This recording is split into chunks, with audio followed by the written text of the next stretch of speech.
السلام علیکم ورحمۃ اللہ۔ بسم اللہ الرحمن الرحیم۔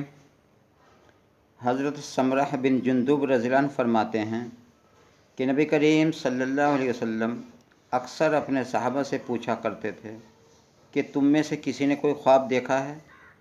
جب کوئی خواب بیان کرتا تو آپ صلی اللہ علیہ وسلم اس کی تعبیر ارشاد فرماتے۔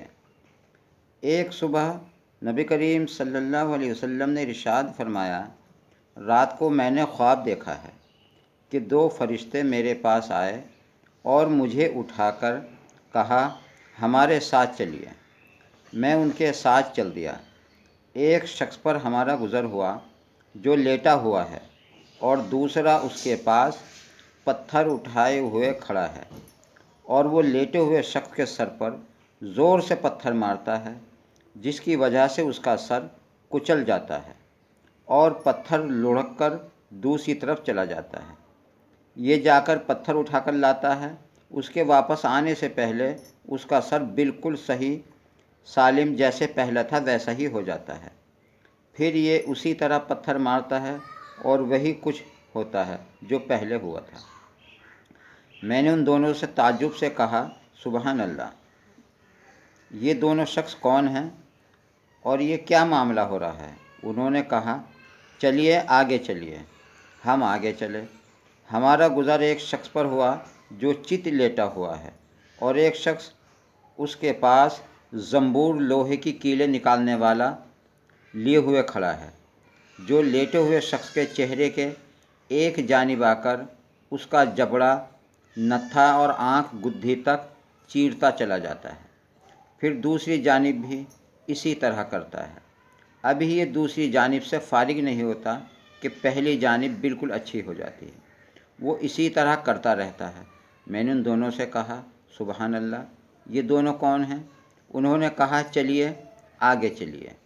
ہم آگے چلے۔ ایک تنور کے پاس سے ہمارا گزر ہوا جس میں بڑا شور غل ہو رہا تھا۔ ہم نے اس میں جھانک کر دیکھا تو اس میں بہت سے مرد عورت ننگے ہیں۔ ان کے نیچے سے آگ کا ایک شعلہ آتا ہے۔ جب وہ ان کو اپنی لپیٹ میں لیتا ہے تو وہ چیخنے لگتے ہیں۔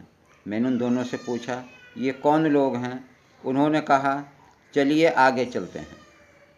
ہم آگے چلے۔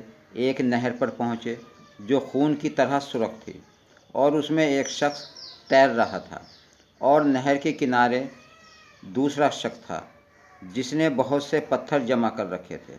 جب تیرنے والا شخص تیرتے ہوئے اس شخص کے پاس آتا جس نے پتھر جمع کیے ہوئے، تو یہ شخص اپنا منہ کھول دیتا ہے تو کنارے والا شخص اس کے منہ میں پتھر ڈال دیتا ہے، جس کی وجہ سے وہ دور چلا جاتا ہے اور پھر تیر کر واپس اسی شخص کے پاس آتا ہے۔ جب بھی یہ شخص تیرتے ہوئے کنارے والے شخص کے پاس آتا ہے تو اپنا منہ کھول دیتا ہے اور کنارے والا شخص اس کے منہ میں پتھر ڈال دیتا ہے۔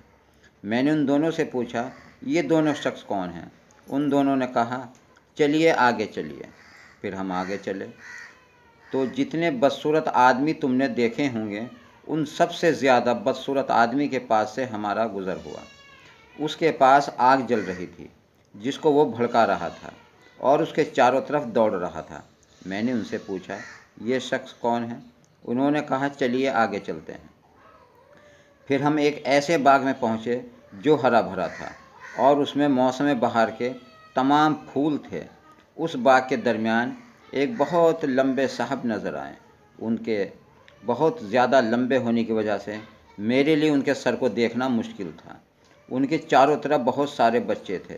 اتنے زیادہ بچے میں نے کبھی نہیں دیکھے۔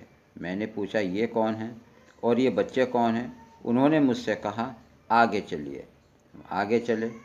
پھر ہم چلے اور ایک بڑے باغ میں پہنچے۔ میں نے اتنا بڑا اور خوبصورت باغ کبھی نہیں دیکھا۔ انہوں نے مجھ سے کہا اس کے اوپر چڑھیے۔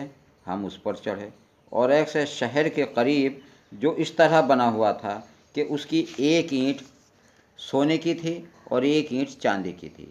ہم شہر کے دروازے کے پاس پہنچے اور اسے کھلوایا اور ہمارے لیے وہ گیٹ کھول دیا گیا۔ ہم اس میں ایسے لوگوں سے ملے جن کے جسم کا آدھا حصہ اتنا خوبصورت تھا کہ تم نے اتنا خوبصورت نہ دیکھا ہوگا، اور آدھا حصہ اتنا بدصورت تھا کہ اتنا بدصورت تم نے نہ دیکھا ہوگا۔ ان دونوں فرشتوں نے ان لوگوں سے کہا کہ جاؤ اس نہر میں کود جاؤ۔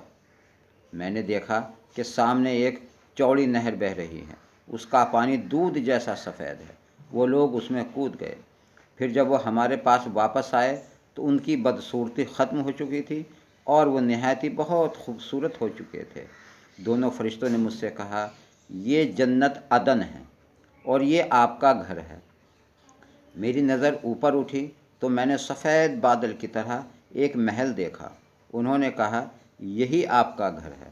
میں نے ان سے کہا، بارک اللہ فیکما، اللہ تعالیٰ تم دونوں میں برکت دے، مجھے چھوڑو میں اس کے اندر جاؤں۔ انہوں نے کہا، ابھی نہیں، لیکن بعد میں تشریف لے جائیں گے۔ میں نے ان سے پوچھا، آج رات میں نے عجیب چیزیں دیکھی ہیں، یہ کیا ہیں؟ انہوں نے مجھ سے کہا، اب ہم آپ کو بتاتے ہیں۔ پہلا شخص جس کے پاس سے آپ گزرے وہ اس کا سر پتھر سے کچل رہا تھا۔ یہ وہ ہے جو قرآن سیکھتا ہے اور اس کو چھوڑ دیتا ہے، نہ پڑھتا ہے نہ عمل کرتا ہے، اور فرض نماز چھوڑ کر سو جاتا ہے۔ دوسرا وہ شخص جس کے پاس سے آپ گزرے اس کے جبڑے نتھے اور آنکھ کو گدھی تک چیرا جا رہا تھا۔ یہ وہ تھا جو صبح گھر سے نکل کر جھوٹ بولتا ہے اور وہ جھوٹ دنیا بھر میں پھیل جاتا ہے۔ تیسرا وہ ننگے مرد عورتیں جنہیں آپ نے تنور میں جلتے ہوئے دیکھا تھا، وہ زناکار مرد عورتیں ہیں۔ چوتھے وہ شخص جس کے پاس سے آپ گزرے جو نہر میں تیر رہا تھا اور اس کے منہ میں پتھر ڈال رہا تھا، وہ سود خور ہے۔ پانچواں وہ بدصورت آدمی جس کے پاس سے آپ گزرے جو آگ جلا رہا تھا اور اس کے چاروں طرف دوڑ رہا تھا، وہ جہنم کا دروغہ ہے جس کا نام مالک ہے۔ چھٹے وہ صاحب جو باغ میں تھے، وہ حضرت ابراہیم علیہ السلام ہیں، اور وہ بچے جو ان کے چاروں طرف تھے، یہ وہ ہیں جو بچپن میں ہی فطرت اسلام پر مر گئے۔ اس پر کسی صحابی نے پوچھا، یا رسول اللہ، مشرکین کے بچوں کا کیا ہوگا؟ آپ صلی اللہ علیہ وسلم نے ارشاد فرمایا، مشرکین کے بچے بھی وہیں تھے، اور وہ لوگ جن کا آدھا جسم خوبصورت اور آدھا جسم بدصورت تھا، یہ وہ لوگ تھے جنہوں نے اچھے عمل کے ساتھ برے عمل کیے، اللہ تعالیٰ نے ان کے گناہ معاف کر دیے۔ حضرت ابو ذر رضی اللہ عنہ اور حضرت ابو درداء رضی اللہ عنہ روایت کرتے ہیں کہ رسول اللہ صلی اللہ علیہ وسلم نے ارشاد فرمایا، میں ساری امتوں میں سے اپنی امت کو قیامت کے دن پہچان لوں گا۔ صحابہ کرام رضی اللہ عنہ نے عرض کیا، یا رسول اللہ، آپ اپنی امت کو کیسے پہچانیں گے؟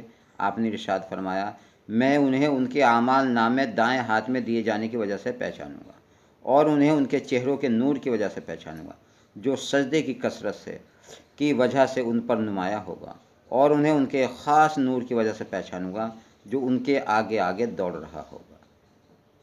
اللہ تبارک و تعالیٰ عمل کی توفیق عطا فرمائے، آمین ثم آمین۔ جزاک اللہ۔